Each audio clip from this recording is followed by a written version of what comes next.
Tout d'abord, merci à tous d'être venus ce soir. Et puis, on va parler un petit peu justement là pendant une petite heure des effets du changement climatique sur la pratique de l'alpinisme et un peu les différentes stratégies qu'on met en place justement pour essayer de faire face à ces effets du changement climatique.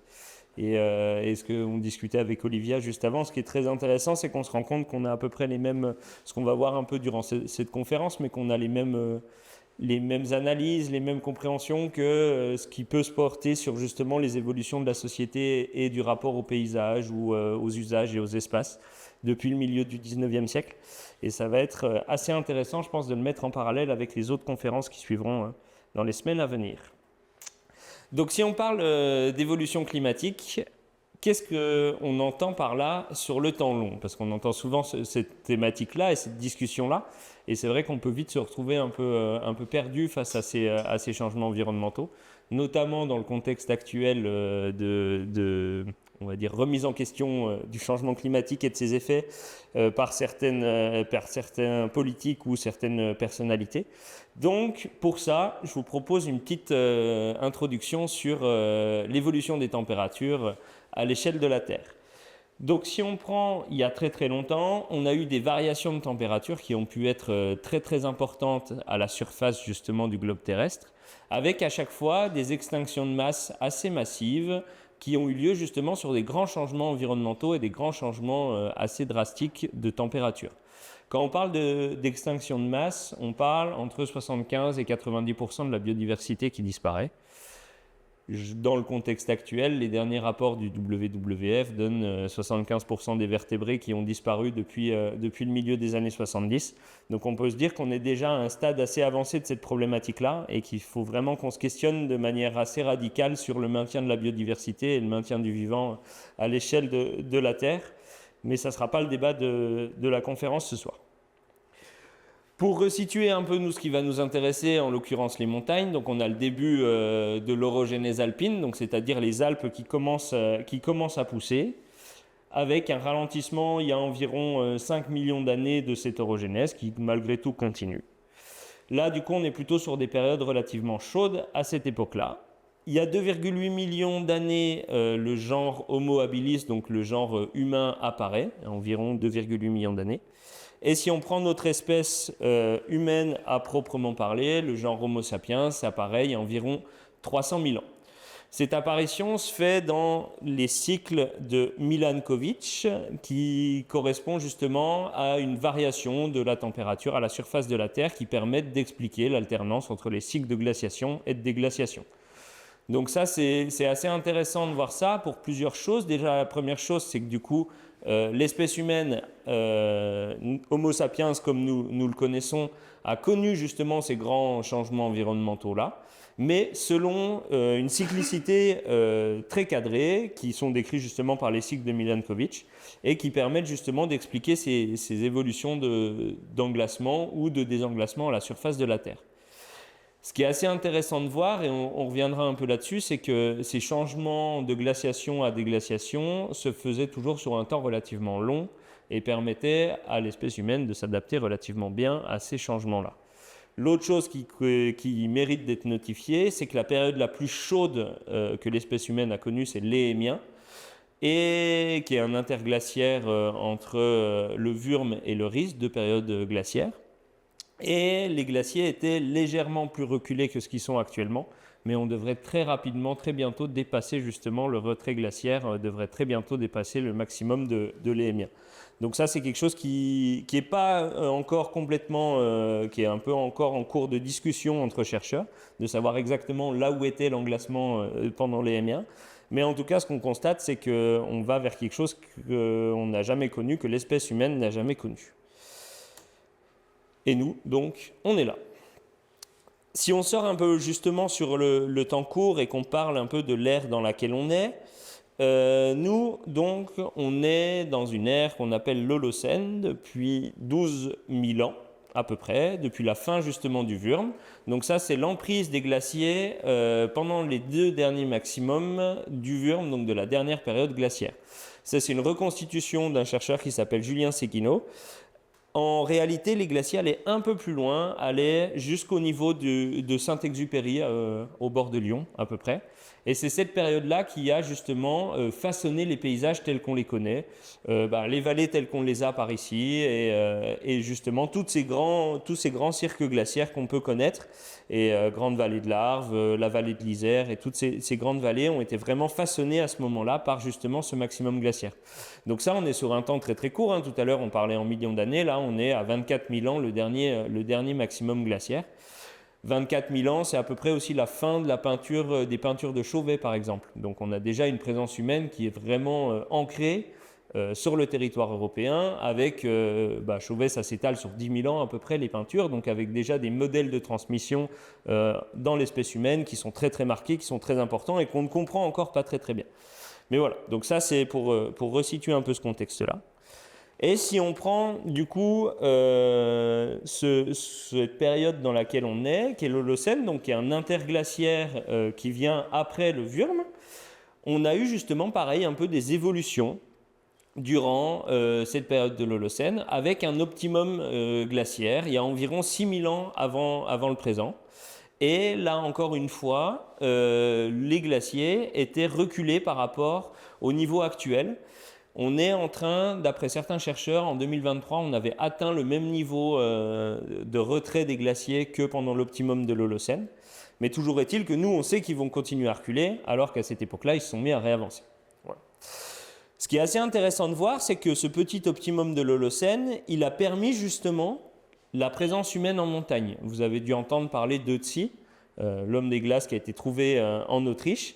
Et du coup, il y a vraiment eu pas mal de recherches archéologiques qui ont été faites là-dessus et qui montrent justement qu'il y a une vraie présence en haute montagne à cette époque-là et qui est justement permis grâce à ce retrait des glaciers de la période de ce petit optimum de l'Holocène. Donc là, on a différentes datations justement qui ont été réalisées sur des glaciers et pour pouvoir justement estimer la date de la glace et pouvoir dire à quel moment elle s'est reformée. Et ce qu'on constate, c'est qu'il y a beaucoup d'endroits où la glace a 5300 ans, 6000 ans, 6700 ans, 5000 ans. Là, au col Nifeti à 4750 ans, à 4450 mètres, on a une glace qui est plus vieille que 11500 ans. Mais de manière générale, dans la plupart des glaciers qui ont peu de fluage, donc où on trouve de la vieille glace, on a une glace qui a de l'ordre à 5 à 6000 ans. Donc ça, c'est assez intéressant, c'est de voir que justement, les paysages dans lesquels on est actuellement ont été des paysages qui ont été connus par l'espèce humaine. Ça, c'est une réalité. Mais encore une fois, après, les glaciers se sont mis à avancer, là où nous, on sait maintenant avec certitude qu'ils vont se mettre à reculer. Ils vont continuer à reculer. Et ce qui est vraiment très intéressant, et ce qui moi m'a vraiment beaucoup plu dans cette étude, enfin je ne sais pas si on peut dire que ça m'a plu, mais je devrais plutôt dire qu'il m'a inquiété, mais ce n'est pas la déglaciation des sommets durant l'Holocène qui est sans précédent, mais c'est le rythme auquel ça se passe actuellement. Et ça, c'est, je trouve, quelque chose qui est assez intéressant face à un peu tout ce climato-scepticisme, c'est qu'en gros, ce que ces chercheurs disent dans cette étude, c'est que l'évolution des glaciers qui s'est passée à l'optimum de l'Holocène, elle s'est faite en 900 ans. Et nous, on a connu la même en 30 ans. Et c'est là que ça devient vraiment intéressant et vraiment assez hallucinant dans cette idée-là, c'est qu'en gros, l'échelle de temps est beaucoup plus courte. Et ça permet justement d'expliquer un peu pas mal de ces questions qu'on va avoir, et notamment de ce sentiment d'urgence climatique. C'est la rapidité justement de ces changements environnementaux, le fait qu'on puisse le voir à travers une seule génération, là où en plus la durée de vie moyenne était beaucoup plus courte il y a 6000 ans avant l'époque actuelle. Et donc ces évolutions-là, ces mutations se faisaient à travers justement une transmission orale qui se faisait de génération en génération, alors que là, nous, on le voit sur une simple génération. Et c'est ça qui est assez intéressant, et moi, c'est ce qui a un peu servi la base justement de me dire, ok, qu'est-ce qui est en train de nous arriver sur la montagne et comment est-ce qu'on fait justement pour essayer de comprendre un peu les mutations de l'activité, les mutations profondes un peu des ressentis que vont avoir les alpinistes sur ces questions-là. Et justement un peu cette urgence qu'il peut y avoir et ce ressentiment un peu diffus, enfin assez étonnant qu'il peut y avoir des fois. Et en fait, c'est qu'une activité, on va le voir, une activité culturelle, ça met du temps à se créer. Un rapport à l'imaginaire, ça met du temps à se créer. Et on se retrouve face à un changement qui va très très vite et que l'espèce humaine n'a jamais connu aussi rapide que ça. Et donc forcément, c'est ça qui nous amène un peu dans l'inconnu, il nous amène dans quelque chose qu'on ne connaît pas. Voilà pour l'introduction. Donc ça, c'était un peu le début, moi, de mon arrivée sur ces questions environnementales et ces questions de recherche. À la base, moi, j'ai oublié de me présenter là-dessus, mais moi, j'étais du coup vraiment dans la filière alpinisme, plutôt alpinisme un peu de haut niveau. Et je suis en 2019-2020, j'ai fait une traversée des Alpes en hiver et où j'ai constaté les changements environnementaux qu'on constate actuellement. Un jour, on prenait moins 20 degrés, le lendemain, on prenait la pluie. Et cette traversée s'est arrêtée dans votre commune voisine à Chamonix avec le confinement d'avril 2020. Et donc je venais de passer 4 mois dehors et là je me suis retrouvé complètement bloqué à la maison et à réfléchir un peu sur tout ce que j'avais vu. Et c'est là que je me suis dit mais il faut que j'essaye de comprendre en fait qu'il y avait un décalage entre moi, ce que je retrouvais sur le terrain et l'imaginaire que j'avais de comment j'avais envie de faire de l'alpinisme. Et c'est comme ça que je suis arrivé un peu justement à cette réflexion-là et à me dire il faut que j'arrive à décortiquer un peu tout ce que j'ai ressenti et pour pouvoir l'expliquer aussi et pouvoir prendre un peu toutes ces choses qu'on nous explique et en même temps auxquelles on nous oppose des contre-vérités. Par exemple, il y a déjà eu à l'époque romaine les glaciers qui étaient vachement plus reculés, Hannibal qui est passé. Oui, ok, certes, mais du coup, pourquoi est-ce que pour nous ça nous paraît vachement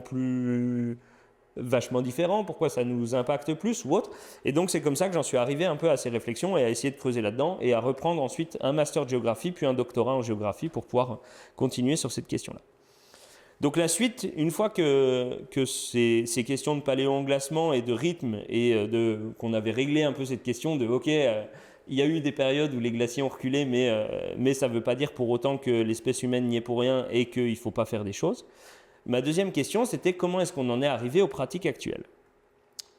Je ne vais pas refaire toute l'histoire, l'exposition l'explique super bien et du coup j'ai fait un peu le tour et j'ai trouvé ça super bien de voir ça, donc je vais passer assez rapidement là-dessus. Mais pour moi, la naissance un peu de l'idée d'ascension en montagne, ça serait 1492, Antoine de Ville et la première ascension du Mont Aiguille. On voit déjà une certaine tendance des alpinistes à un peu surenjoliver leurs ascensions. Si vous avez déjà vu le Mont Aiguille, je vous laisse faire la différence entre ce qui se passe sur le terrain et la représentation qui en a été faite. Ce qui est assez intéressant, moi ce que je trouvais très intéressant là-dedans, c'est un texte de Serge Briffaut qui dit justement qu'à cette époque, la notion de point culminant, elle n'a pas du tout la valeur dont l'investiront les alpinistes du 19e siècle. Et ça, moi, c'est quelque chose qui m'a pas mal perturbé au début en revenant complètement là-dessus et en n'ayant pas du tout réfléchi à cette question-là. C'est qu'en fait, notre rapport à la montagne, c'est quand même globalement un construit culturel, c'est des codes qu'on se donne les uns aux autres et c'est ce qu'on en fait. La montagne en elle-même, elle s'en fout complètement. Et c'est plutôt nous la représentation qu'on va avoir collectivement de se dire ok, qu'est-ce que c'est un sommet, qu'est-ce que c'est un point culminant, qu'est-ce que c'est une ascension, qu'est-ce que c'est une voie d'alpinisme, qu'est-ce que c'est l'alpinisme. En fait, c'est des usages collectifs et c'est des décisions collectives qu'on fait autour de ça. Et je trouvais ça assez intéressant justement de montrer cette idée-là, c'est qu'en gros, ils avaient déjà en 1492 cette idée de première ascension, mais par contre, ils ne l'avaient pas du tout dans la même vision que ce que nous, on peut avoir et dans les mêmes codes de ce qu'on peut avoir. Et ça, c'est quelque chose, moi, qui a été vraiment assez révélateur pour moi dès le début de ces réflexions. Si on va un peu plus loin, du coup, après, on a un autre rapport qui se crée aussi un peu dans le même temps à la montagne. C'est du coup plutôt un rapport pittoresque, de la visite de lieux pittoresques en montagne, en l'occurrence du coup les glacières, par exemple, juin 1741, Windham et Pocock qui découvrent la mer de glace.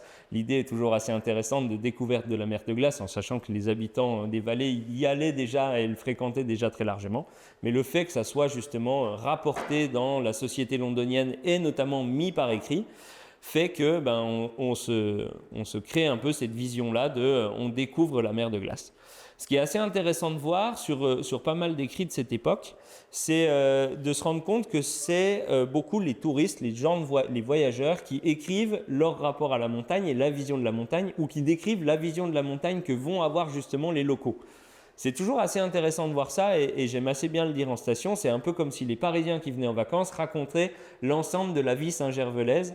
Et ça, je trouve que c'est toujours quelque chose à mettre un peu en parallèle quand on lit un peu des textes anciens. On va lire un Whymper, on va lire des gens comme ça. C'est très très intéressant, mais il ne faut quand même pas oublier que c'est des gens qui sont là en vacances, qui ont souvent un fort pouvoir d'achat et qui sont souvent un peu déconnectés de la réalité justement un peu de tous les jours de la montagne. Et ça, c'est quelque chose qui, je pense, mérite d'être aussi un peu remis en avant.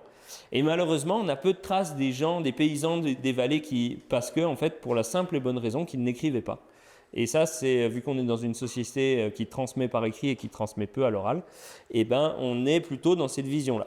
Donc si vous avez justement un peu, et je sais que ça avait été fait un peu notamment sur les cahiers de guides, avec justement des guides qui pouvaient écrire, ils appelaient ça les carnets de raison. C'était des carnets où ils inscrivaient un peu justement tout leur rapport à la montagne et tout ce qu'ils vivaient.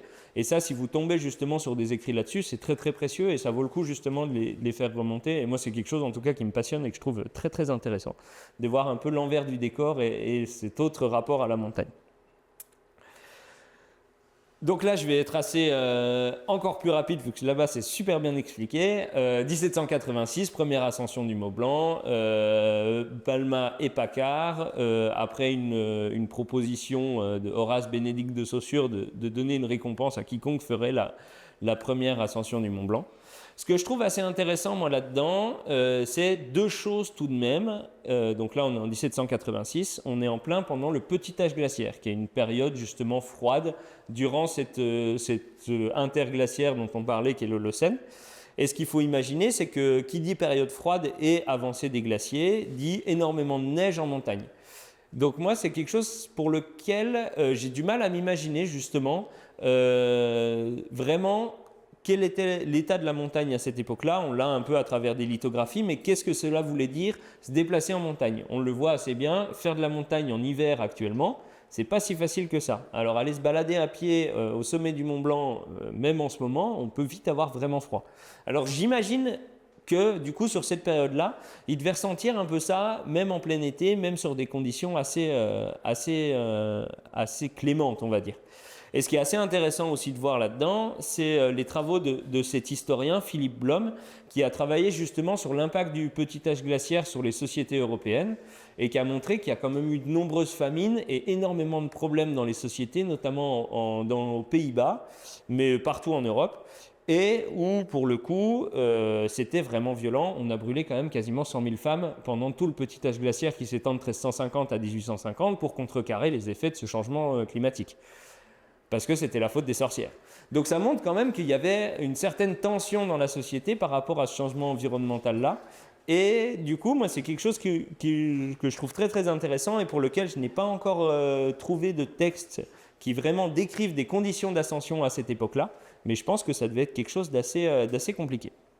Ce qui est aussi intéressant à voir, du coup, à l'issue de cette première ascension du Mont Blanc, donc entre 1786 et 1850, on a à peu près 40 ascensions réussies du Mont Blanc, selon les carnets justement qui enregistrent toutes les ascensions réussies du Mont Blanc. Mais beaucoup plus de tentatives avec pas mal d'échecs. Et ce qui est du coup assez intéressant, au milieu justement des années 30, un trajet de Londres jusqu'à la Suisse ou jusqu'à Chamonix prenait à peu près 2 semaines et coûtait au moins 20 pounds, ce qui était assez énorme en termes de tarifs pour l'époque. Donc on avait quand même des gens qui partaient de Londres ou d'autres villes, qui étaient prêts à se mettre 1 semaine et demie, 2 semaines de trajet, dépenser énormément d'argent pour aller justement en montagne dans des conditions plutôt froides et assez complexes. Ça, c'est quelque chose pareil que je trouve assez intéressant et qui est malheureusement assez peu décrit. On a vraiment la création justement de l'alpinisme sportif à partir de la fin du petit âge glaciaire. Et ça, c'est quelque chose qui est vraiment rigolo, c'est que c'est complètement concomitant en termes de date et en termes de temporalité. Et ça, c'est pareil, c'est quelque chose qui est assez peu décrit et qui, je pense, s'est fait de manière plutôt instinctive et pas forcément complètement réfléchie ni intellectualisée. Mais en fait, avec la fin du petit âge glaciaire, on a le développement de l'alpinisme sportif. Sous l'impulsion de 7 personnes, qui s'appelle Albert Richard Smith, qui est un Anglais de la société bourgeoise victorienne, qui n'est pas du tout un noble, qui voit l'aristocratie anglaise un petit peu justement se relâcher et se reposer sur ses lauriers, et qui souhaite redonner un peu de l'ampleur à la société anglaise, et qui pour ça essaye de trouver justement un moyen d'exister et un moyen de faire valoir des valeurs telles que l'engagement, telles que la découverte, l'expédition et tout ça. On a un peu une tendance à l'époque à aller justement sur des découvertes lointaines, des pays d'Afrique, des choses comme ça, sauf que ça c'est très très coûteux et c'est quand même peu accessible. Et ce monsieur Smith justement, lui trouve une manière d'exister en réalisant l'ascension du Mont Blanc en août 1851. L'année suivante, il publie un livre qui s'appelle l'Histoire du Mont Blanc et il produit un show dans une salle à Londres, une conférence spectacle à l'Egyptian Hall, pendant quasiment 7 ans. Il fera plus de 2000 représentations. Et à peu près toute la société londonienne passera justement voir ce Smith faire justement raconter son ascension du Mont Blanc. Des aristocrates, des gens comme ça. Il devient l'équivalent de millionnaire grâce à ce show-là. Et ce qui est assez intéressant, c'est qu'un certain Edward Whymper découvre la pratique de l'alpinisme en allant voir le show de ce monsieur Smith. Et c'est vraiment à ce moment-là que se crée cette idée un peu justement d'une pratique sportive de l'alpinisme qui amènera justement quelques années plus tard à l'âge d'or de l'alpinisme en 1865. Ce qui est assez intéressant de voir en fait, c'est que à ce moment-là, il y a vraiment cette vision anglaise qui se crée, qui va aller vraiment sur une vision sportive, où du coup, c'est cette notion-là, j'avais mis un peu l'idée de l'Europe de l'époque, qui était justement très très différente de ce qu'on va avoir aujourd'hui, avec encore du coup le royaume de Prusse, avec l'Italie qui est complètement justement divisée, vraiment une vision qui est très très différente et pas mal de guerres, de guéguerres on va dire, et même de conflits encore si, entre ces pays-là. Et du coup, on voit que l'alpinisme, ça devient justement une manière, il va y avoir différentes visions de l'alpinisme, différentes pratiques de l'alpinisme, et ça va être différentes manières de représenter justement le pays et de servir un peu les intérêts de sa nation. Et ça, c'est assez intéressant. Donc les Anglais, eux, sont vraiment dans une vision de faire un peu la misère aux aristocrates qui, selon eux, se relâchent sur leur île. Et l'idée, c'est d'un alpinisme sportif comme aventure qui redonnerait de la grandeur, justement, aux Britanniques, au peuple britannique et à la nation entière. Et que ces conquêtes-là, justement, mettraient en avant, justement, ces valeurs de vigueur, de force, de courage, qui manquent, justement, un peu à l'époque, selon les bourgeois, à la société aristocrate anglaise. En France, on est sur une autre vision justement de la pratique de l'alpinisme. À la suite de ça, on se dit, bon, les Anglais sont partis un peu sur cette idée sportive, donc avec le club alpin anglais qui se crée. Il faut faire quelque chose pour pas laisser justement les Anglais être tout seuls dans leur coin, surtout qu'ils viennent sur les montagnes françaises. Mais l'idée, c'est que, en fait, on va créer le club alpin français comme un club apolitique, mais qui, dans les faits, est dirigé par des politiques, donc Félix Faure, qui a été président de la République, mais aussi président du club alpin français, et qui sert à des projets de société, notamment du coup former les chasseurs alpins dans l'idée un peu de la guerre avec le royaume de Prusse et de pouvoir justement travailler là-dessus. Mais on est plutôt sur une vision qui va être assez différente, qui ne va pas du tout être sur l'idée de la conquête, mais plutôt sur l'idée de produire justement des personnes capables de se déplacer en montagne pour aller faire la guerre.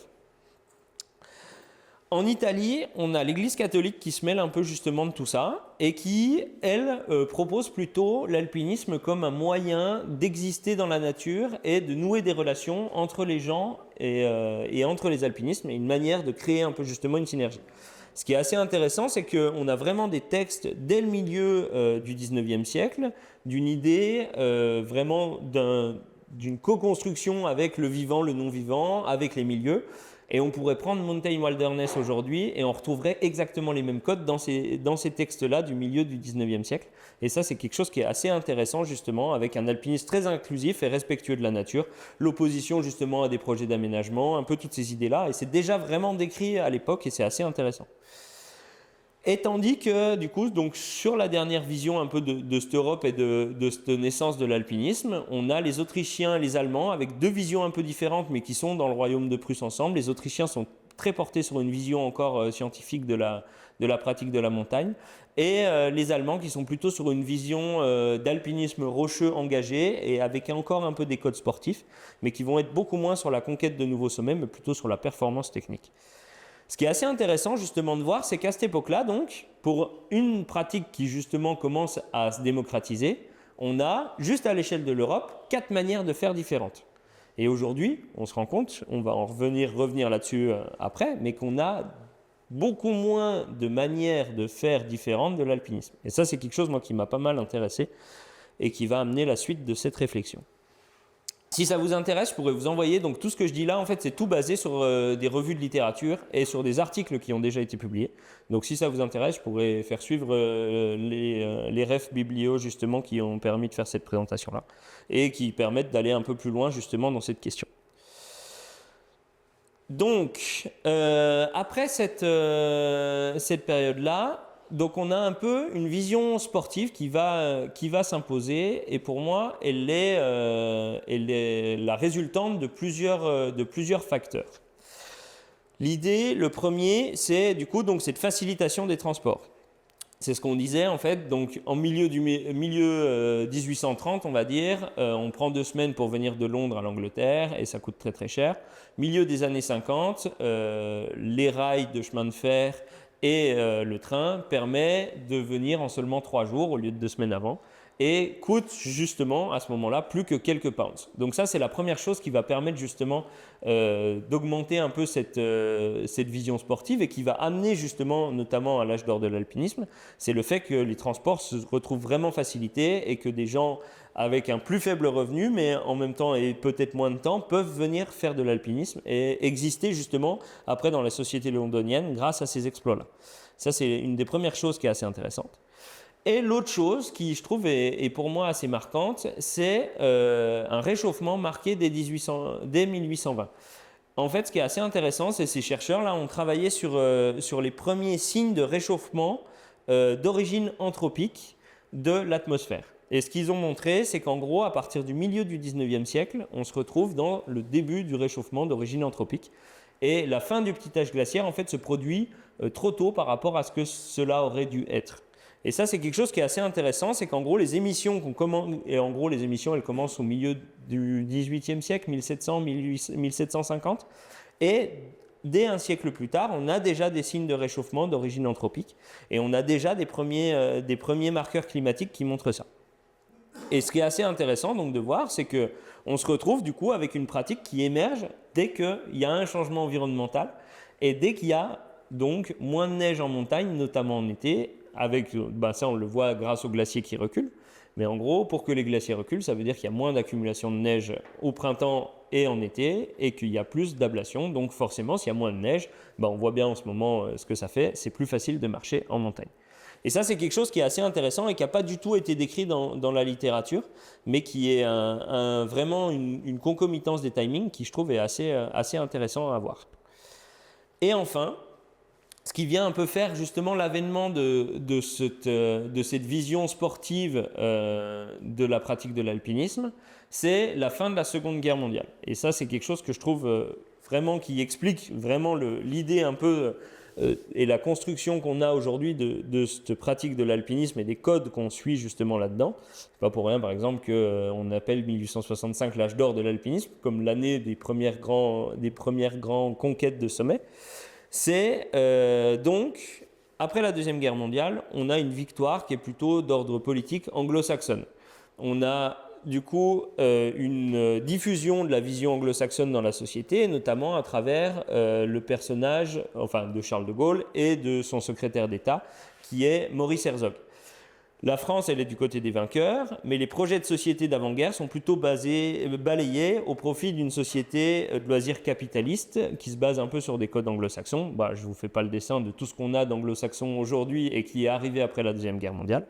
Et sur un peu toute cette idée-là de modernité, il fallait moderniser la pratique de l'alpinisme, il fallait moderniser un peu tout ça. On a des textes qui le décrivent assez bien. Il fallait aussi moderniser justement le rapport à la montagne.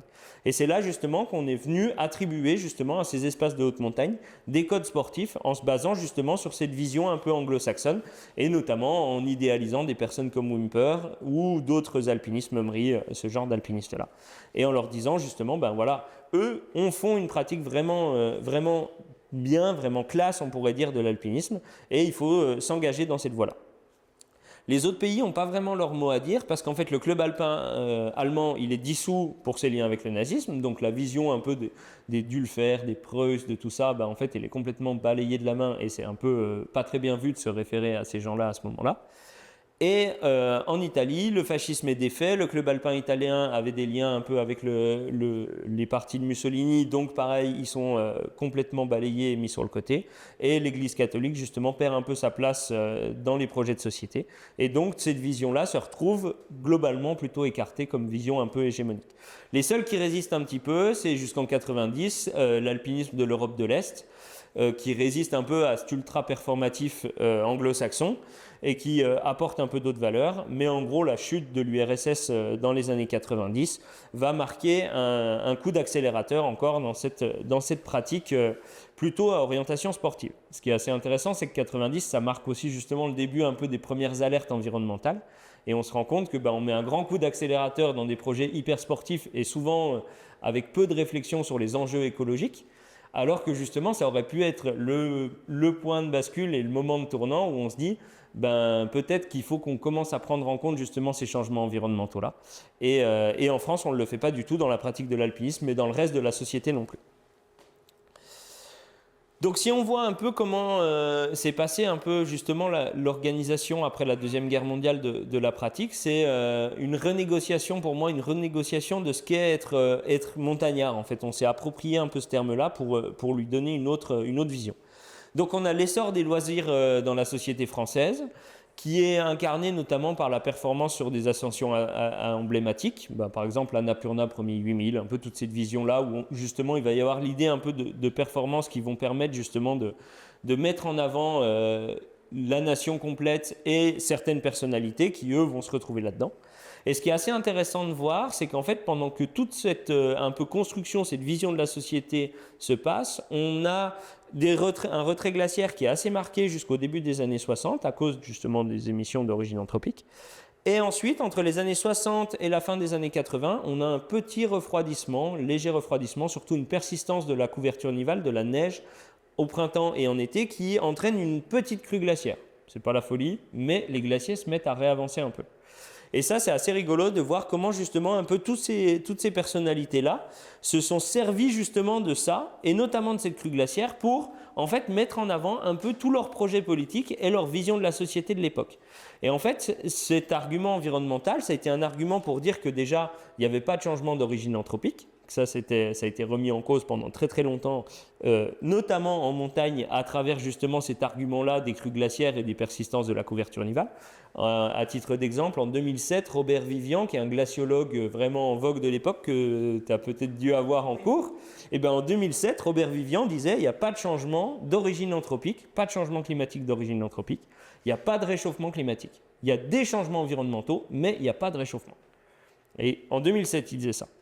Dans les années 90, à l'ENSA, tous les stagiaires guides passaient entre ses mains pour un cours de glaciologie et il disait à tout le monde il n'y a pas de changement climatique d'origine anthropique. Donc c'était vraiment ancré et vraiment marqué là-dedans. Et ça, du coup, jusqu'en 2007. Donc pareil, ça permet aussi d'expliquer un peu justement le temps de latence qu'il y a pour la prise en compte de ces changements environnementaux. Mais si on revient un peu là-dessus, donc on a toute une création justement d'un imaginaire sportif autour de l'activité et qui découle justement d'un peu toute une organisation de la société. Et avec l'idée, encore une fois, de dire que, alors, il y a la vision sportive de l'alpinisme qui est une chose, mais on sert justement des valeurs qui sont incarnées là-dedans pour un peu organiser tout le reste et dire, en gros, c'est un système pyramidal où, en gros, il y a les alpinistes de pointe en haut et qui vont après organiser un peu toute la société de loisirs en montagne. Et ces codes-là sont assez intéressants. Du coup, les personnes qui le font, des Maurice Herzog, des Rebuffa, des gens comme ça, se réfèrent énormément justement au culturel, à l'historique et aux visions anglo-saxonnes de l'époque.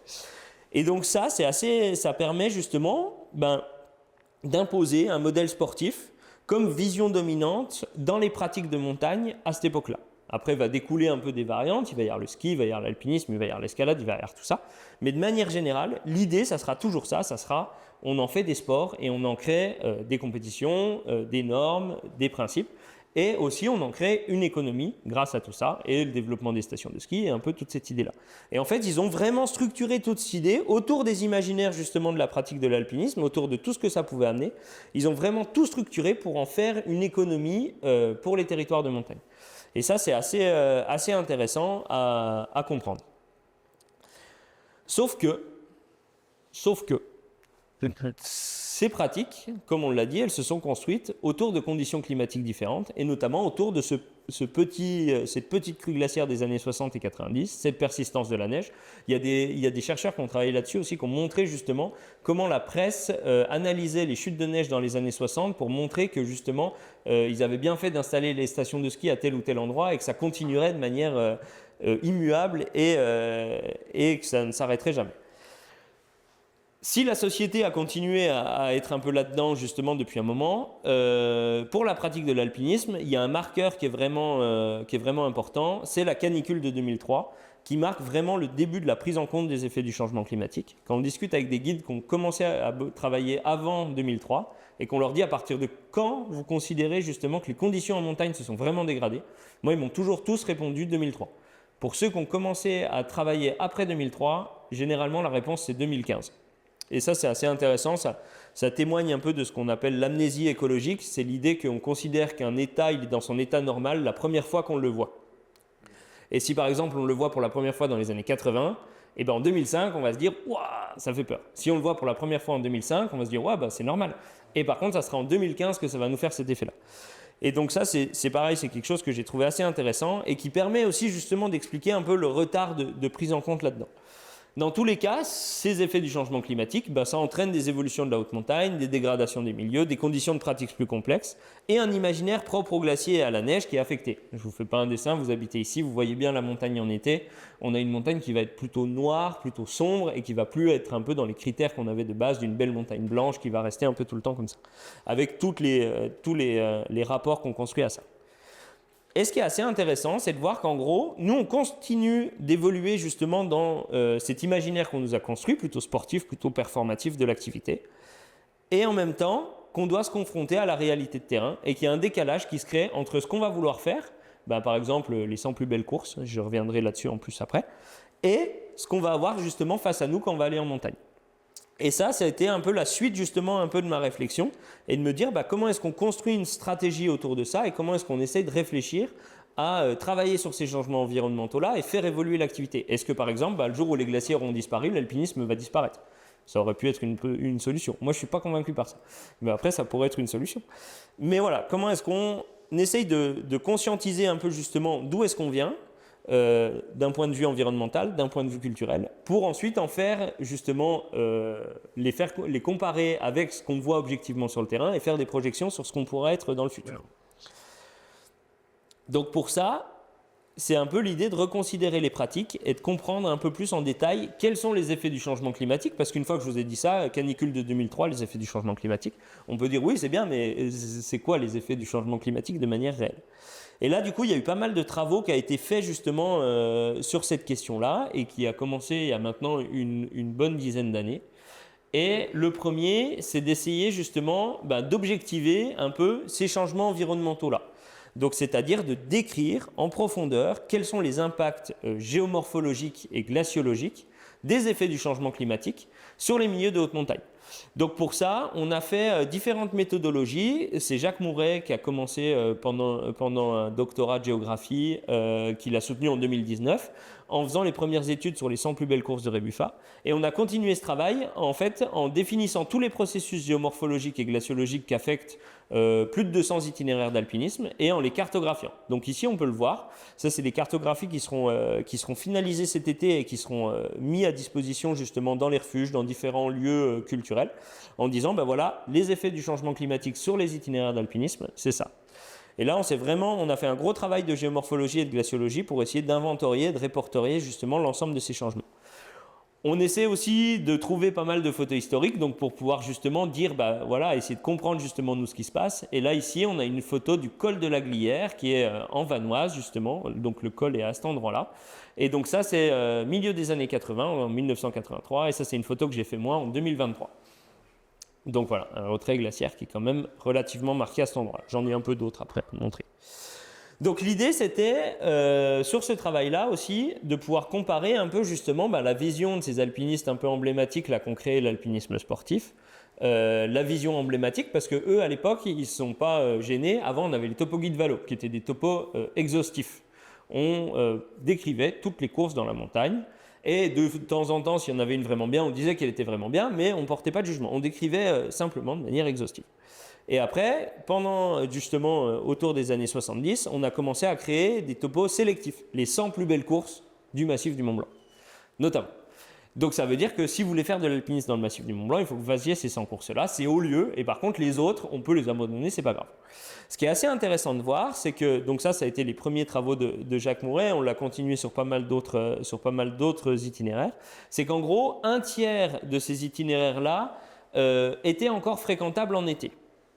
Par contre, un tiers était très difficilement fréquentable en été, était fréquentable à certains moments de l'année, mais de manière assez sporadique. Et un tiers, le niveau 3, n'était plus du tout fréquentable n'importe quel moment de l'année.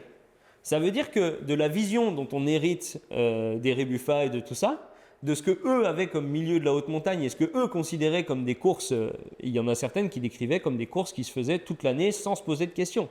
Et bien en gros, on a 2 tiers des courses qui sont quasiment plus fréquentable. Après, dans le massif du Mont-Blanc, il y en a 2-3 qui ont disparu. C'est l'école de glace des Bossons, c'est le pilier Bonatti, c'est des choses comme ça. Mais ça, c'est assez intéressant, c'est de voir qu'en gros, l'héritage qu'on nous a laissé en termes de... ça, c'est les belles courses à faire dans le massif du Mont-Blanc, on ne peut plus qu'en faire un tiers. Donc ça, c'est quelque chose qui était déjà assez intéressant. On l'a extrapolé un peu plus loin, justement, aux 100 plus belles courses du Valais, du Mont-Blanc et des Écrins. On tombe à peu près sur les mêmes résultats. Donc en bleu, c'est le Valais, en orange, c'est le Mont-Blanc, et en gris, c'est les Écrins. Et en jaune, c'est une étude que moi j'ai portée sur les courses les plus fréquentées par les guides de haute montagne, avec toujours cette même idée de niveau d'affectation. Donc niveau 0, pas du tout affecté. Niveau 1, encore fréquentable en période estivale en prenant en compte certains phénomènes, mais largement fréquentable. En niveau 2, pas du tout fréquentable en été et fréquentable à d'autres moments de l'année. Et en niveau 3, plus du tout fréquentable.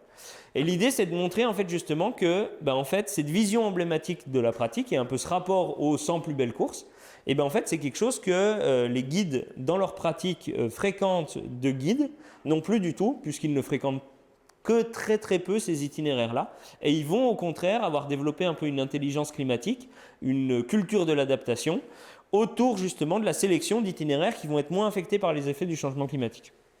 Donc ça montre qu'on a déjà un peu justement changé de paradigme et changé de manière d'être dans l'activité, où on n'est plus sur une sélection comme celle qu'on nous a proposée en nous disant les 100 plus belles, ça sera ça, mais plutôt de se dire qu'est-ce qui se passe au-dessus de ma tête en montagne et comment est-ce que je fais pour essayer de composer sur la pratique autour de ça. Mais c'est quand même assez intéressant de voir que de la vision de l'époque, il nous reste quand même plus grand-chose qu'on peut faire. Je sais pas, sur les pieds, j'essaie toujours de faire un peu le rapport à d'autres activités, sur le Tour de France, sur je sais pas, une course d'athlétisme, se dire que des stades, par exemple, il n'y a plus qu'un tiers du stade qui est fréquentable et 2 tiers qui n'est plus fréquentable à cause des effets du changement climatique. Je pense que ça ferait quand même assez un tollé médiatique autour de ça, ou je sais pas moi, un tiers des routes du Tour de France qui sont plus fréquentables justement à cause des effets du changement climatique. Je trouve que ça montre bien cet impact fort, et ça montre bien aussi malgré tout justement l'idée que les guides français, mais je pense que si on faisait la même étude justement sur les alpinistes amateurs, on ne l'a pas poussé parce qu'en fait c'est plus dur à mettre en œuvre, mais je pense qu'on aurait exactement les mêmes résultats, de montrer qu'il y a un peu justement aussi cette culture de vouloir continuer à aller en montagne et d'essayer de prendre en compte ces changements environnementaux-là. Je trouve qu'on a quelque chose qui est très fort et en même temps qui est très très positif. Yes. Et pour ça, du coup, justement, c'était de se dire comment est-ce qu'on fait sur le court terme pour essayer d'accompagner ça. Parce que les gens, en fait, on voit qu'ils ont envie de maintenir la pratique, ils ont envie de continuer à aller en montagne. Et comment est-ce qu'on fait pour essayer justement de s'adapter aux effets du changement climatique et avancer là-dessus? Juste une question, est-ce que c'est une volonté ou est-ce que c'est juste une absence de choix? Parce que les difficultés, ça entraîne, et puis le risque qui a augmenté, c'est peut-être juste par défaut que les gens aient les... C'est pas une absence de choix dans le sens où tu peux ne plus y aller. Ça serait la réponse la plus simple. Si tu veux complètement supprimer le risque, tu n'y vas plus. Donc il y a quand même une notion de volonté, de vouloir aller en montagne. Après, du coup, il y a une absence de choix dans le fait de devoir s'adapter. Mais par contre, il y a quand même une volonté d'y aller. Ouais, mais du coup, tu vois, on peut dire, par exemple, le plus simple, dans ces cas-là, c'est on interdit la montagne en été, c'est trop dangereux, on n'y va plus. Et comme ça, on règle le problème. Et au contraire, c'est pas la voie qui est choisie. Et du coup, je pense qu'il y a un peu les deux. Il y a une nécessité de s'adapter et en même temps une volonté de maintenir justement une fréquentation de la haute montagne. Peut-être à l'époque de Rébuffat, c'était vraiment une élite qui allait, qui était plus aguerrie ou plus envieuse de prendre des risques par rapport aux gens maintenant qui ont d'autres d'autres effets par rapport à ça? Alors, je pense pas forcément là-dessus, parce que je pense qu'il faut encore une fois distinguer la pratique des élites et la pratique un peu populaire. Et il y avait quand même une forte pratique populaire et qui était du coup pas du tout dans les mêmes critères justement que les élites. Et je pense qu'il y avait au moins autant de pratiquants qu'actuellement et un peu pareil, les mêmes visions en tout cas. Et un décalage encore une fois entre justement certains élites qui voulaient prendre des risques, qu'on a toujours aujourd'hui, et la masse qui était plutôt détendue par rapport à ça. Moi, je veux juste faire une remarque. Je suis forestier et par rapport au changement climatique, l'aspect de la glace, on ne s'en rend pas compte facilement que ça avec le temps. Par contre, ce qu'on voit là aujourd'hui, se promener n'importe où, à peu près à 1500 mètres d'altitude, il y a énormément d'épicéas communs et de sapins qui sont morts. Mais en fait, personne ne le voit parce que le forestier, les gens ne s'en rendent pas compte, les arbres vont tomber. En fait, c'est quelque chose qu'on voit, c'est le manque de précipitations estivales depuis 2018 qui fait ses conséquences. En fait, les gens, ils ne le voient pas. Si, on voit. Mais si on prend la majorité de la société française, ils ne se rendent pas compte, enfin il y a encore 40% de climato-sceptiques en France, hein. Donc il y a quand même une majorité de gens qui ne se rendent pas compte non plus des changements environnementaux en montagne et du retrait des glaciers et tout ça. Moi j'ai encore des gens qui à chaque fois me disent mais c'est vrai, les glaciers ils fondent. Et c'est vrai, c'est d'origine humaine ça. Et ça c'est une réalité, c'est que moi je suis confronté à ça à peu près tous les mois, des gens qui me posent ça de manière générale. Donc je pense que oui, il y a un souci en tout cas de regarder ce qu'il y a autour de nous, et ça j'en parlerai aussi un petit peu à la fin, et de reprendre un peu justement, c'est un peu toute cette idée-là, de dire on a renégocié un peu ce qu'est être montagnard. Ben, par exemple, Rébuffat qui dit avant la verte on est alpiniste, après on devient montagnard.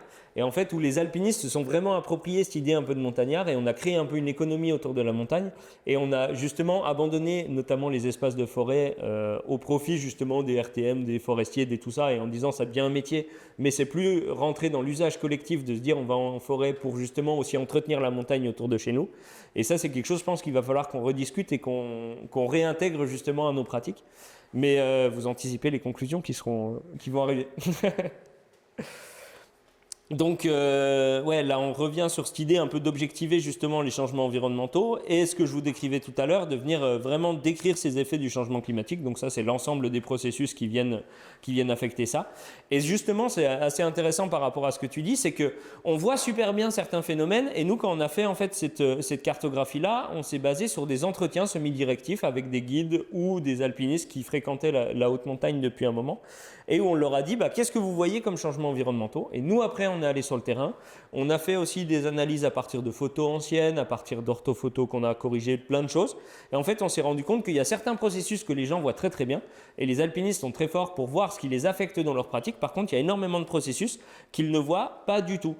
Par exemple, l'apparition de bédières, l'évolution des écoulements à la surface des glaciers, souvent la formation de lacs proglaciaires. Alors maintenant, ça devient un peu plus à la mode. Donc les gens de lacs proglaciaires, donc au front des glaciers ou supraglaciaires à la surface des glaciers. Maintenant, on va en parler un peu plus. Mais de manière générale, les gens ne le voyaient pas. Il y a énormément de processus que les gens ne voient pas et ne conscientisent même pas du tout et n'ont pas du tout dans leur lecture de paysage. Donc c'est vrai pour la forêt, mais c'est aussi vrai pour les alpinistes qui se déplacent en montagne. Ils voient en gros ce qui est utile à leur progression, mais ils ne voient pas les processus dans leur ensemble en se disant qu'il y a tout un changement environnemental qui se passe. Et ça, c'est assez intéressant à constater, à voir. Et je pense que c'est quelque chose, justement, nous, c'est ce qu'on voulait à travers ce travail-là, c'était aussi mettre en évidence, justement, certains changements environnementaux et certains processus, et pouvoir dire aux gens, vous voyez, là, à cet endroit-là, il y a des modifications de l'hydrologie à la surface des glaciers. Vous le voyez. Et quand ils vont passer devant, en espérant du coup avoir mis un peu le doigt là-dessus, en leur montrant ce truc-là, ils vont le voir et peut-être s'y intéresser. Et ça peut être quelque chose qui est intéressant à justement mettre en parallèle, c'est de se dire comment est-ce qu'on peut justement peut-être cartographier, documenter ces changements environnementaux à l'échelle d'une forêt par exemple. Nous, l'idée à chaque fois quand on développe des méthodologies comme ça, c'est de se dire on la développe pour une utilisation alpiniste, mais par contre on peut carrément les faire évoluer et la changer pour d'autres activités et on essaie toujours d'avoir des choses qui sont assez transversales. Donc je pense que c'est quelque chose qui pourrait assez bien marcher et être très très parlant et très intéressant dans ton cas. Donc l'idée c'était ensuite de venir un peu justement décrire ces changements-là et de se dire un peu comme l'idée de la nivologie en gros, c'est comme si chaque année il se mettait chaque hiver à neiger de plus en plus. qu'en gros, avant, il neigeait jamais l'hiver, on n'avait aucun risque avalanche, et que là, chaque année, il se met à neiger de plus en plus, et du coup, on a de plus en plus de risques avalanche. Donc là, il faut décrire un peu justement ce qui se passe, les mécanismes et un peu tout ça, et décrire un peu en détail justement ces changements environnementaux. Donc nous, en gros, on a pris le parti de se dire, on va lister, donc il y a 25 processus géomorphologiques et glaciologiques dont je vous parlais, et on va lister un peu les effets que ça a justement sur la pratique de l'alpinisme, sur les milieux de haute montagne, et on va en faire des fiches de situation de danger. C'est des fiches qui se veulent un peu justement comme les bulletins, dans les bulletins avalanche. Maintenant, il y a des petits pictogrammes qui sont les situations de danger typiques en avalanche. Et on a pris le même principe en disant, justement, on décompose un peu justement ces phénomènes marquants et contraignants pour la pratique, et on explique un peu leur dynamique. Donc si on prend par exemple le retrait glaciaire, là on va vraiment décrire un peu les effets du changement climatique. 16 mètres d'épaisseur perdue sur la mer de glace sous le site touristique du Montanvert en 2022, 12,7% des glaciers restants suisses qui ont disparu entre 2022 et 2024, le front des glaciers qui peut reculer de plus de 2 km à certains endroits, et des données qui sont assez inquiétantes, 38% du volume restant des glaciers suisses qui a disparu entre 2000 et 2024. Ça nous donne des changements environnementaux qui sont assez majeurs de cet ordre-là. Donc en 2022, là on est sur le glacier d'Aletsch, Concordat-Platz, un endroit où il reste énormément de glace. Il reste à peu près 900 mètres de glace, mais n'empêche qu'en 2022, à la surface de ce glacier, on perd 6 mètres. 4,70 mètres en 2023 et 4 mètres en 2024. On verra ce que ça donne justement en 2025, mais je pense qu'on pourrait atteindre à nouveau des records. L'idée, c'est de se dire que justement, pareil, malgré 2024 qu'on a vu comme une année plutôt froide et pas très et pluvieuse, c'est pas vraiment ce qui s'est passé. Ça a été quand même l'année la plus chaude jamais enregistrée à Chamonix. Et on se retrouve avec, malgré tout, du coup, un retrait glaciaire qui a été très très important, et surtout des années 2022 et 2023 qui ont été vraiment extrêmes en termes d'évolution glaciaire. Et ça, c'est des choses que du coup, les alpinistes vont devoir prendre en compte dans l'évolution de leur pratique, puisque d'année en année, ils vont voir justement le paysage évoluer de manière de plus en plus rapide. Si on prend un exemple pour 2022 et 2023, donc en gros à peu près 11% des glaciers qui disparaissent, quand on faisait des modélisations, enfin c'est pas moi, quand les autres chercheurs faisaient des modélisations sur l'évolution des glaciers en 2050 et qui prenaient les extrêmes de ce qui pouvait se passer, on était en 2022 et 2023 au-delà des extrêmes de ce qu'on pouvait imaginer pour 2050. Ça donne un peu un ordre d'idée de ce qui s'est passé pendant ces 2 années-là. Donc, concomitant aussi à ce retrait glaciaire et à cette évolution des glaciers, on a des surfaces qui sont plus souvent déneigées et un accroissement de l'angle de pente à la surface des glaciers. Ici, on a un bel exemple avec les grands couloirs à la Grande Casse. Je ne sais pas si certains y ont déjà été. Et notamment il y a pas mal d'années où du coup là on a une pente qui était donnée autour de 40 degrés auparavant et qui maintenant est plutôt autour de 55 degrés. Donc ça c'est quelque chose qui s'accroît chaque année, une pente qui va s'accroître chaque année et qui va justement devoir être pris en compte justement par les alpinistes et compris, intégré. On a un peu le même débat ici par exemple avec le glacier d'Armancette où on va avoir un glacier qui par exemple va se retrouver de plus en plus raide et avec toutes les conséquences que ça peut entraîner. Alors dans les précédentes avalanches ce n'était pas le cas, mais par contre ça peut vraiment jouer un rôle important justement de modification des usages d'un espace où on avait l'habitude de se dire que ce glacier par exemple avait présenté peu de risques d'avalanche ou des choses comme ça, et avec l'évolution de l'accroissement de la pente de ces glaciers-là, on peut se retrouver face à des nouveaux risques. Donc un besoin, là encore une fois, c'est dur de mesurer d'une année sur l'autre l'évolution de la pente, mais ça va être quelque chose qu'il va falloir que les alpinistes justement prennent en compte et commencent à intégrer à leur pratique, et ça, il faut justement pouvoir le documenter, le montrer et l'informer. Si on prend sur les écroulements rocheux, là pareil, il va falloir aussi expliquer et décrire un peu les effets justement des écroulements rocheux. Il y a un bel exemple ici avec le couloir du Goûter où il y a des études qui ont été faites justement pour montrer les dynamiques d'écroulement qui ont eu lieu justement, qui ont lieu dans ce couloir-là. Et de manière générale, on sait qu'en tout cas, les écroulements rocheux, donc les volumes de plus de 100 mètres cubes, sont en très haute augmentation, avec un pic, une année record en 2022, où on a près de 300 écroulements. Et là, en 2024, ce qui est assez intéressant, donc c'est des écroulements qui sont en montagne principalement liés à la dégradation du permafrost, mais on a eu des volumes records là à l'automne 2024 et qui concordent exactement avec normalement en fait la température dans le sol, donc le permafrost. Ça réchauffe en été, ça refroidit un peu l'hiver et ça fait un peu une sinusoïde comme ça. Et là, cette année, on a vraiment eu un réchauffement marqué pendant l'été un petit plafond à l'échelle de l'automne et ça s'est remis à réchauffer. Et on ne sait pas pourquoi. Et c'est exactement quand il s'est passé, par exemple, l'écroulement au col de Lagure en Vanoise, 700 000 m3, plus gros écroulement en France lié justement à la dégradation du permafrost. Et c'est complètement concomitant avec cette augmentation de température. Des choses qu'on ne comprend pas, qu'on n'arrive pas à expliquer, mais justement qui va devoir rentrer nécessairement dans la culture des alpinistes et un peu dans la compréhension de tout ça. On a très bien intégré justement le fait de lire un BRA avant d'aller en montagne. Ben là, il va falloir justement créer les outils et en même temps s'intéresser à ça avant d'aller en montagne en été et se dire à quel moment je suis de l'été, quelle dynamique il se passe au niveau des écroulements rocheux. Et ça, on l'a assez bien décrit dans ces fiches de situation typiques qui vont être redistribuées avant l'été et qui vont pouvoir, on l'espère, servir au plus de monde possible dans leur prise de décision sur le terrain. Ça, c'est la distribution de l'ensemble des écroulements rocheux dans le massif du Mont Blanc en 2022. Ça en fait pas mal quand même. Et les plages altitudinales. On voit de plus en plus d'année en année justement une augmentation de l'altitude, du nombre d'écroulements maximum, où il y a quelques années on était plutôt autour de 3000 mètres et maintenant on est un peu au-dessus de 3200, 3300 mètres d'altitude et c'est en train de monter de plus en plus avec des écroulements rocheux qui ont lieu de plus en plus haut. On en a référencé un notamment cette année au sommet des Grandes Jorasses sous la pointe Whymper à plus de 4000 mètres d'altitude en face nord. Donc ça c'est assez intéressant à voir cette augmentation de l'altitude des écroulements rocheux. Et c'est là que ça va être aussi intéressant et je trouve que ça rejoint complètement ce que tu dis, c'est qu'en gros on est sur des choses qui sont très mouvantes, qui changent énormément, où la recherche est encore en train d'essayer de travailler là-dessus et il va falloir que tout de suite les alpinistes s'en saisissent pour pouvoir l'intégrer en fait de manière quasiment instantanée et qu'il y ait un échange vraiment quotidien justement dans cette idée-là de il y a des choses qui avancent au niveau de la recherche, il y a des choses qui se passent, il y a des explications qui ont lieu, les alpinistes l'intègrent et cet échange construit en permanence. Et ça c'est quelque chose qui est assez compliqué à mettre en œuvre et je pense que pour le coup sur l'échelle de la forêt il y a exactement les mêmes problématiques et une vraie complexité à mettre en œuvre là-dedans. Et là, je vais prendre un peu ma casquette militant, mais ce n'est pas en dézinguant le service public qu'on va réussir à aller plus vers ça. Ouais. Si on continue un peu plus loin justement là-dedans, c'est se dire à l'échelle de 30 ans comment est-ce qu'on fait pour quelle montagne on va avoir. Donc comme je vous ai dit, 38% du volume des glaciers qui a disparu en l'espace de 24 ans. Si on le remet à l'échelle de 30 ans justement, il ne va pas nous rester grand-chose. Et voire même, ça risque de s'accélérer. Ça, c'est une citation que je prends de Christian Vincent, qui est un glaciologue de Grenoble, qui a fait un article dans Libération le 7 août 2024. Christian, il était assez connu jusque-là pour être plutôt modéré dans ses prises de parole, notamment en public et au niveau des journalistes. L'équipe de Tétros. Voilà, c'est ça.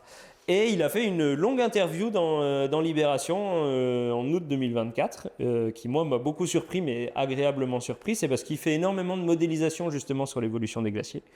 Et il dit à ce moment-là qu'en 2050, il ne restera qu'une vingtaine de glaciers parmi les 550 que l'on compte en France.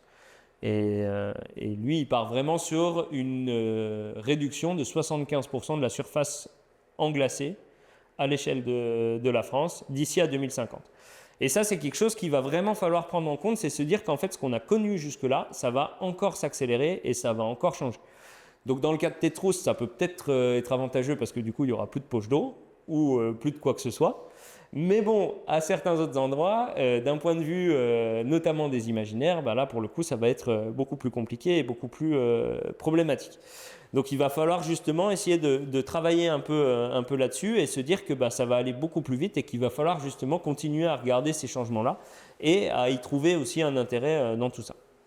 Si on va sur l'ensemble des projections, justement, on a une diminution du nombre de jours de gel, on a l'augmentation d'événements météorologiques extrêmes, on a une remontée de l'isotherme zéro qui va être assez marquée, une modification de l'intensité de la saisonnalité des vents, toutes des choses que vous voyez déjà et que je pense que vous connaissez déjà et qui vont encore une fois s'accroître dans les prochaines années et qui vont encore une fois changer là-dedans. Donc c'est pour ça que maintenant, en fait, il va falloir vraiment, si on veut maintenir une pratique à l'échelle de 10, 15, 20, 30 ans, et il va vraiment falloir l'intégrer justement intégrer ces notions climatiques et pas sous une forme un peu de maintien d'une économie verte ou d'une chose comme ça, mais vraiment comme quelque chose de pragmatique et réel de comment est-ce qu'on crée à nouveau une relation à j'observe ce qui se passe sur le terrain, je comprends ce qui se passe sur le terrain et je prends en conséquence ce qui se passe pour pouvoir justement avoir une pratique réfléchie. Et ça, c'est exactement encore une fois ce que tu dis par rapport à la forêt, c'est le même principe et il va falloir vraiment qu'on le fasse parce qu'on sait que l'ensemble des phénomènes auxquels on fait face aujourd'hui vont s'accroître et il va falloir justement continuer. Ou alors on quitte complètement la montagne, mais moi en tout cas c'est pas ce que je cherche. Et si on veut continuer justement à avoir une présence en montagne, il va falloir justement prendre en compte tout ça et le technosolutionnisme ne va pas nous sauver, mais plutôt l'intelligence justement de travailler là-dessus. Bon, ça c'est des modèles de réduction de l'enneigement. Je vous apprends rien en vous disant qu'il y aura beaucoup moins de neige à l'échelle 2050. En suivant, là c'est un RCP 4.5, donc c'est les scénarios climatiques. On risque d'aller un peu plus loin que le 4.5 vu qu'ils sont partis pour nous adapter à une France à plus 4 degrés. Moi, je suis assez sceptique par rapport à tout ça. Ça, c'était assez intéressant aussi. C'était du coup un peu une autre pratique et un petit clin d'œil parce que moi, je suis glaciériste à la base et je fais beaucoup de cascades de glace. Bon, on n'a pas beaucoup d'avenir. Voilà, c'est des études qui ont été faites aux États-Unis, là sur le mont Washington, et qui montrent qu'en gros, à l'échelle de la fin du siècle, si on suit un peu les scénarios climatiques, il restera 30 jours de pratique à plus ou moins 23 jours. Donc en gros, il ne nous restera pas grand-chose. Et c'est là-bas aux US où jusque-là, ils font quand même de la glace quand même une bonne partie de l'année, là où nous, on en fait déjà plus beaucoup. Donc ça, c'est quelque chose qu'il va falloir abandonner. Donc ça, c'est un peu l'idée du long terme, du court terme, justement. Comment est-ce qu'on fait pour rentrer dans la culture un peu cette notion de risque, de processus géomorphologique, glaciologique. Comment est-ce qu'on fait pour apprendre à observer ça, à le faire rentrer un peu dans l'usage collectif. Et comment est-ce qu'on fait pour transmettre un peu des connaissances là-dessus. Et c'est un peu tout le travail qu'on est en train de mener de front, du coup, moi, avec ma thèse, avec le syndicat national des guides, avec le club alpin français. Et on balbutie pas mal, on essaye de faire des choses, mais on essaye de travailler là-dessus. Moi, ce que je dis depuis le début par rapport à ça, c'est que c'est très bien de faire ça. C'est déjà une bonne base, c'est déjà une super chose. Mais il va falloir aussi justement un petit peu, et on le fait déjà, et on l'a assez bien décrit, mais changer un peu ces imaginaires. Et notamment, du coup, s'adapter aux effets du changement climatique en inventant un peu des nouvelles manières de pratiquer et aussi atténuer justement l'impact qu'on va avoir dans nos pratiques sur les effets du changement climatique. Et ça, c'est quelque chose qu'on essaye justement de travailler de plus en plus. Et pour ça, on avait fait justement en 2023 les rencontres internationales de la montagne et de l'alpinisme à Chamonix, juste à côté, où on a fait travailler pendant 2 jours, en gros, en intelligence collective, la plupart des acteurs de l'alpinisme et de la montagne sur qu'est-ce que sera l'alpinisme de demain, et notamment à l'échelle de 30 ans. Et pour ça, en fait, donc c'est moi qui ai créé un peu cette méthodologie-là avec d'autres personnes, notamment Capucine Mézex, qui est vraiment, elle, une facilitatrice en intelligence collective, qui a un doctorat en sciences de l'éducation et qui a vraiment fait toute une méthodologie de travail où tout le monde était au même niveau et tout le monde pouvait interagir collectivement, ce qui était assez intéressant. Et on s'est basé un peu justement sur ces études scientifiques. On a fait qui montrent un peu justement tous les processus géomorphologiques et glaciologiques qui ont lieu. On a fait un retour d'expérience sur ce que ces processus-là ont entraîné comme intervention pour maintenir la pratique pendant l'été 2022. Et ensuite, ce que ça a montré entre nous en termes de capacité à coopérer entre acteurs au niveau national, local et international. Et ça, en fait, cette idée-là, c'était de montrer qu'un peu tout était lié, en fait, qu'on a une modification des milieux de haute montagne, qu'entraînent des interventions sur la pratique, qui entraînent des concertations entre les acteurs des territoires, qui sont plus ou moins, des fois, houleuses, on va dire, et qui permettent justement de maintenir une pratique. Et ensuite, vu que ces modifications des milieux de haute montagne-là ne s'arrêtent pas, et comment on revient après sur des nouvelles interventions et des nouvelles concertations. Et on a essayé justement de travailler là-dessus pour définir un peu justement une méthodologie d'adaptation au changement climatique. Donc ça s'est fait en plusieurs temps avec un rappel des études sur les évolutions des milieux de haute montagne, exactement ce que je vous ai fait là au début. Un vrai travail sur l'existant en disant, et ça je trouve que c'est une méthodologie qui est assez peu prise qui a pas été trop extrapolé en dehors de la montagne, mais qui, je pense, vaut vraiment le coup. C'était la première journée de travail, c'est dire quelles sont vos problématiques. On avait découpé en différentes thématiques sur l'alpinisme, mais par exemple pour les itinéraires, les dangers d'accès, la fréquentation. Quelles sont les problématiques auxquelles vous faites face? Donc là, un gestionnaire d'espace comme un maire, un sous-préfet, un guide de haute montagne et un responsable de club FFCAM se retrouvent et disent voilà, nous, nos problématiques, c'est ça, ça, ça et ça. Une fois qu'on a passé cette première étape, c'est quelles solutions vous avez déjà mis en place pour faire face justement à tout ça.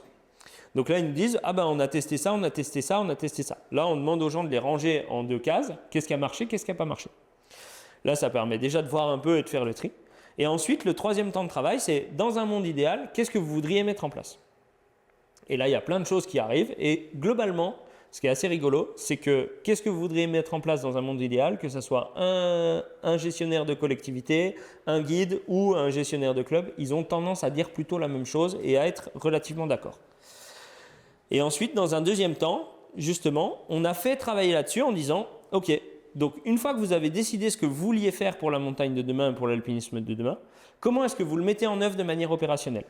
Et là, du coup, tout ce qui a été montré autour de ça, c'est qu'il fallait un renfort de la coopération entre acteurs et qu'il fallait justement plus de liens et plus d'échanges entre justement les différentes sphères, les différentes vallées, les différents corps qui représentent, on va dire, un peu la pratique de l'alpinisme, et que ça permettrait justement d'anticiper un peu certaines problématiques et de faire face de manière plus efficace à ces changements-là.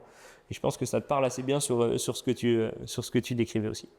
Et ensuite, on a travaillé dans un dernier temps sur comment est-ce qu'on le met en place de manière opérationnelle et comment est-ce qu'on fait justement pour le diffuser et le faire avancer dans les milieux de l'alpinisme. Et ça, ce qui est assez rigolo, c'est qu'en fait, quand on a mis tout le monde autour de la table en leur disant « Venez, vous allez travailler 2 jours sur vous adapter aux effets du changement climatique », on a eu des levées de boucliers dans tous les sens. Et on a pris des nions dans tous les sens où on nous a dit « Ouais, mais ça ne sert à rien, on a déjà fait, on sait, on n'a pas besoin de ça, il n'y a pas de problème ». Sur le coup, ça râlait un peu, mais tout le monde a travaillé de manière assez constructive. Après coup, quand on a essayé de faire un bilan, on nous a dit « Ouais, bof, nous on est retourné à nos affaires, on ne sait pas ». Et là, ça fait 2 ans maintenant. Et il y a des gens qui viennent me voir maintenant et qui me disent « Ah ben c'est notre feuille de route depuis, comme la FFCAM par exemple, le syndicat des guides, toutes ces instances-là disent « Ah ben c'est notre feuille de route depuis 2 ans et c'est ce qu'on essaye de mettre en place. On n'y arrive pas forcément de manière très efficace surtout, mais par contre, cette base de réflexion-là, c'est notre feuille de route et c'est notre réflexion depuis 2 ans. » Et ça, c'est assez intéressant de voir, c'est un peu cette idée justement de changement sur le temps long. On appelle ça un peu de la recherche-action. On essaye justement de mettre en place des méthodologies de travail qui permettent justement d'évoluer sur ces questions-là. Et ce qui est assez rigolo de voir, c'est que nous, on l'a fait sur la pratique de l'alpinisme. En Grèce, ils l'ont fait en Thessalonique, justement, sur la reconstruction un peu de cette région après les énormes inondations qu'il y a eu. Ils ont eu exactement les mêmes conclusions que nous sur le rapport, justement, des acteurs par rapport à ça et sur le fait que, en fait, c'est très, très utile. Et ce qu'on a montré un peu dans tout ça, en fait, en travaillant avec d'autres chercheurs sur ces questions-là, c'est qu'en gros, ça, c'est la base, que en fait, chaque activité se réunisse l'ensemble des acteurs de ces activités pour travailler là-dessus. Et qu'après, si on veut aller plus loin et imaginer justement vraiment une transition à l'échelle du territoire, il va falloir qu'une fois que tout le monde a fait ça, justement, que ces différentes instances se réunissent entre elles et disent moi je représente l'alpinisme, moi je représente justement la forêt, moi je représente différentes sphères, et comment est-ce qu'on fait pour imaginer un projet à l'échelle du territoire et à l'échelle des territoires entre eux. Et là, pour l'instant, c'est quelque chose qu'on n'a pas encore réussi à mettre en place. Je ne désespère pas qu'un jour, on arrivera à le mettre en place. J'espérais beaucoup, avec justement le projet des Jeux 2030, qu'on arrive à faire quelque chose autour de ça. Malheureusement, ce n'est pas la direction qui est prise par rapport à ça. Mais c'est quelque chose qui commence à rentrer dans l'usage collectif et qui commence à évoluer. Et qui, je pense, est assez porteur d'espoir, en tout cas, si on veut continuer, espérer pouvoir faire bouger les choses sur la montagne. Voilà pour tout ça. Pour conclure, moi, ce que je dirais par rapport à ça, c'est que on a quand même malgré tout une activité qui est encore porteuse d'un imaginaire très très puissant. On le voit bien, il y a encore beaucoup de gens qui viennent en montagne justement pour pratiquer l'alpinisme, pour faire ça. C'était un peu du coup par rapport à la discussion là-dessus. On est obligé de s'adapter, mais en même temps, on souhaite quand même continuer à aller en montagne.